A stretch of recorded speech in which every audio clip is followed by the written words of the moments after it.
This week on the Feel Good Flyover, an 82-year-old woman returns to her hometown to make powerlifting history. An 8-year-old girl with a congenital leg condition and a big dream builds and races her own soapbox derby car. Bruce Willis shares a quiet moment with his daughter Tallulah, and firefighters battling a wildfire in Oregon make a heartwarming rescue. Plus, our video of the week, a little boy's eyes lock on his mama as she sings, "Give Me Jesus." Sometimes that's all the reminder we need. These are the stories lifting spirits across the country, and they're all right here on our June 27th episode of the Feel Good Flyover.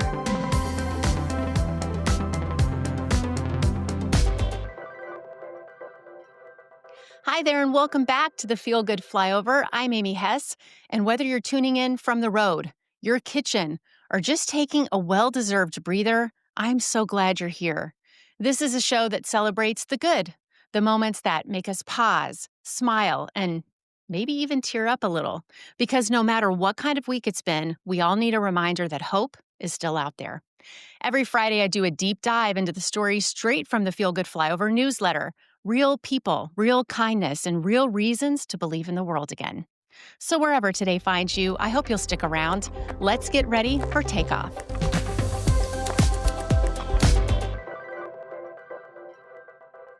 Our top headlines are all about extraordinary instincts and unexpected strength. From an 82-year-old powerlifter proving it's never too late to go for gold, to a British officer with a memory like a steel trap, and a beagle in Japan whose bark may have saved a life. These stories remind us you never know what you're capable of until the moment calls for it. All right, first up, at 82 years old, Faith O'Reilly is lifting more than just weights. She's lifting expectations. This powerhouse from Saguache, Colorado, is set to become the oldest female competitor in powerlifting's debut at the 2025 National Senior Games, happening this July in Des Moines, Iowa. Now, if you've never heard of the National Senior Games, it's like the Olympics, but for adults aged 50 and up. Every 2 years, more than 11,000 athletes come together from across the country to compete in over 25 sports. It's the largest multi-sport event in the world for older adults, and it's hosted by the National Senior Games Association, a nonprofit dedicated to promoting healthy aging through the power of sport and friendly competition. More than 100,000 people participate in local and state-level senior games each year, often trying a new sport for the very first time. And as they'll tell you, it's never too late to start. That's certainly true for Faith. She picked up powerlifting during law school at the University of Iowa after watching a competition and thinking, well, I could do that. And she did, winning multiple Iowa State championships before going on to teach criminal justice and paralegal studies at the college level. When she retired, she moved to a tiny mountain town in rural Colorado and got back into lifting, setting up a home gym with custom safety bars so she could train safely.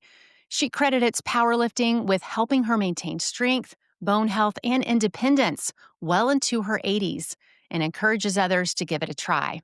As you age, you can have problems with bone density and losing muscle tone, she says, so this helps you stay fit. This isn't Faith's first time at the Senior Games. In 2023, she teamed up with her younger sister Ellen and childhood friend Margot to form the Fab Femme Trio, a name made from their first initials.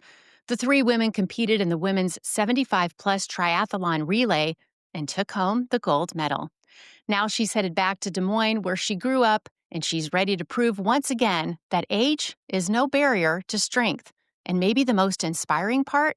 She's not slowing down anytime soon. Faith says one of her goals is to keep going and maybe even catch up with the world's oldest competitor, a 103-year-old swimmer. So if you've been wondering whether it's too late to start something new, let Faith and the Senior Games be your reminder. You're stronger than you think, and it's never too late to lift your best life. Next, in the West Midlands of England, there's a police officer with a truly unforgettable gift, literally. Meet Andy Pope, a 47-year-old transport officer who's been nicknamed the Memory Cop. Why? Because he's just passed a jaw-dropping milestone, identifying over 3,000 crime suspects, all thanks to his extraordinary ability to remember faces. Pope is what's known as a super recognizer. He can spot someone he's seen in a grainy photo, even a year later. And even if they've been wearing a mask, He's identified criminals in crowds, on surveillance footage too blurry to make out, and even once by a mole on their face. His secret? Before every shift, he pores over police briefings, video stills, and CCTV images of wanted individuals. Then he heads out on public transport as part of the Safer Travel Partnership, patrolling buses and trains across the region. And then he just remembers. It's really hard to explain how I manage to remember and spot faces, Pope says. They just seem to stick in my mind. Then when I see the person in the flesh, it triggers that recognition. He averages one suspect recognition every other shift, and his skill has led to arrest in cases ranging from attempted murder to sexual assault. His fellow officers say they couldn't pick someone out of that footage even if it were their own mother. Pope takes no credit for the gift.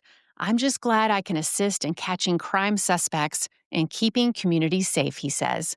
His record-breaking recall earned him a Chief Constable's Award, and he was one of the first 20 people in the world selected to join the Super Recognizers Association. But don't expect him to remember your birthday. I don't know whether I have a photographic memory, he jokes. My wife has to deal with things like birthdays and anniversaries. When it comes to remembering dates, I'm useless.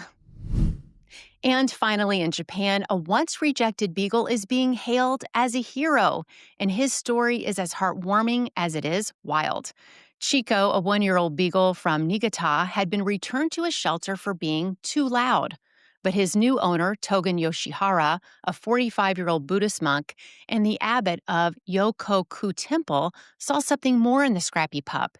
He adopted Chico and gave him a peaceful home near the forest. Then came May 29th. Yoshihara was out walking with Chico near the temple grounds when a bear, roughly 5 feet tall, appeared on the path completely out of nowhere. In his shock, the monk tried to flee, but fell and dislocated his shoulder, leaving him immobilized and vulnerable. But that's when Chico sprang into action. The beagle charged the bear head-on, barking furiously and refusing to back down. The bear turned and ran, vanishing into the trees with Chico in pursuit. Alone and in pain, Yoshihara struggled to make it home, unsure if his beloved dog would return. His wife called out, "Chico came back," and the monk broke down in tears. When I finally saw his face, Yoshihara said, he looked so proud. Chico not only saved his owner's life, he'd proven that the very trait that got him rejected was, in fact, life-saving. Loud, loyal, and fiercely brave. Now recovering, Yoshihara calls Chico his savior and says the dog has earned a permanent place by his side.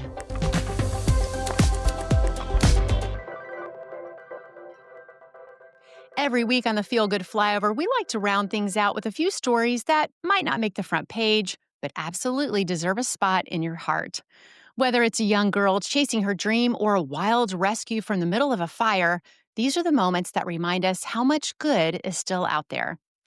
All right, first up, 8-year-old Gabi Bilbrey is proving that when you've got a dream and a little determination, nothing can hold you back. Born with a condition that affected the development of her legs below the knee, Gabi had always dreamed of racing in the soapbox derby in her hometown of Bowling Green, Kentucky. Last year, she rode as a passenger, but this year, she was ready to take the wheel.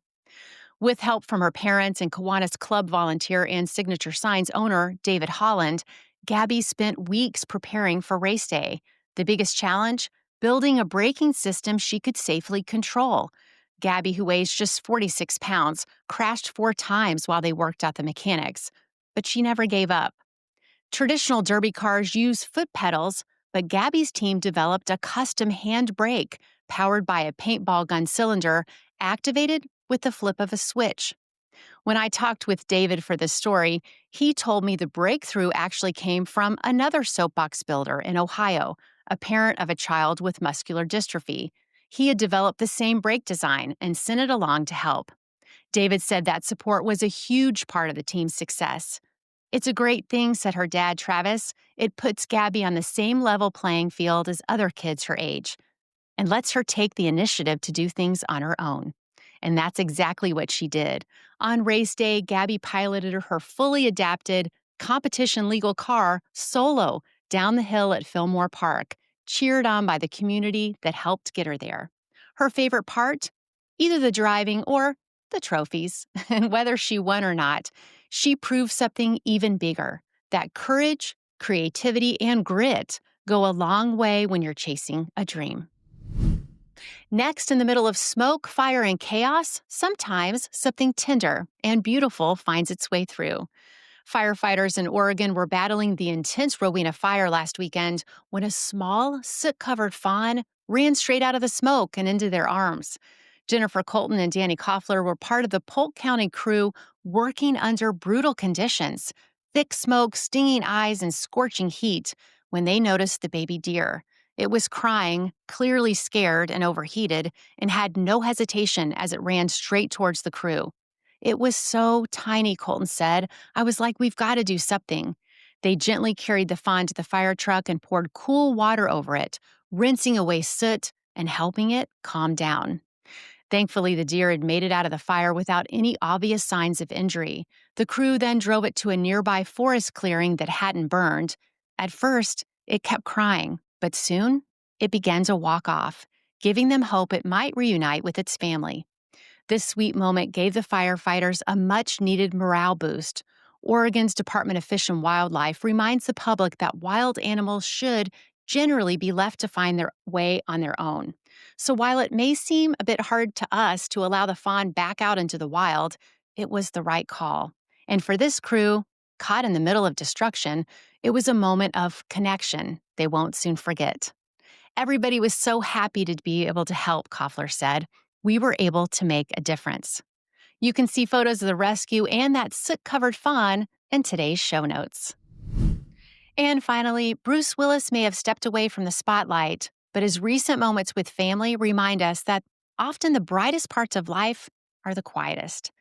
His daughter Tallulah shared a few tender snapshots this week from a Sunday family gathering at her grandmother's house.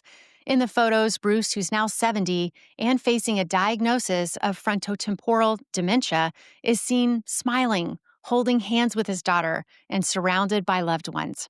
Her fiancé, Justin AC, was there too, calling it a Sunday fun day, and a moment Tallulah was simply grateful for. In one image, Bruce and Tallulah sit side by side on the floor, smiling at each other like no one else is in the room. In another, he's hugging his soon-to-be son-in-law, surrounded by laughter and chatter in the background. Tallulah is the youngest of Bruce's 3 daughters with Demi Moore, and she's been open about both the joy and the heartbreak of walking alongside him through his diagnosis. Bruce's family announced in 2022 that he had aphasia, a condition that affects communication, and later confirmed his diagnosis of FTD, a rare and progressive brain disorder. Unlike Alzheimer's, FTD often shows up first in changes to personality, behavior, or language. Loved ones may notice someone becoming unusually withdrawn, impulsive, or struggling to find the right words. It's easy to miss the early stages, and that's why stories like Bruce's matter. They remind us to check in on one another, to pay attention, and to never take connection for granted. We've linked Tallulah's post in the show notes if you want to see those sweet family moments for yourself.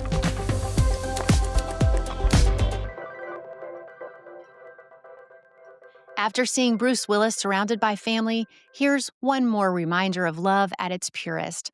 Our video of the week is a baby boy cradled in his mom's arms, smiling up at her as she softly sings, "Give Me Jesus."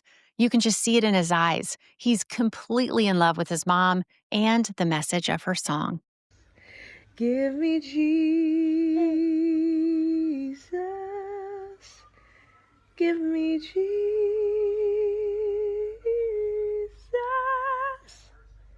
You can have all this world, but give me Jesus.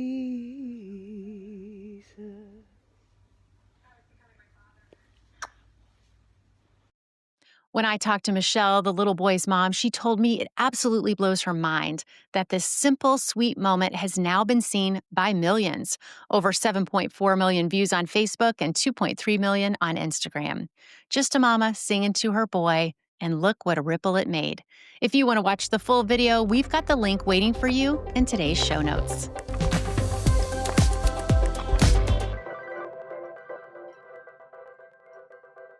All right, all that smiling made me think of our podcast joke of the day. What do dentists call their x-rays? Toothpicks.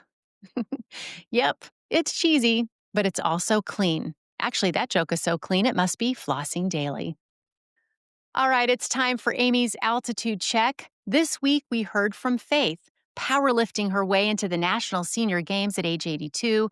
And we met Gabi, just 8 years old, racing solo in a soapbox derby car she helped design.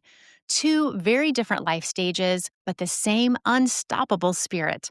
Experts say that trying new things at any age can boost brain health, build resilience, and spark joy.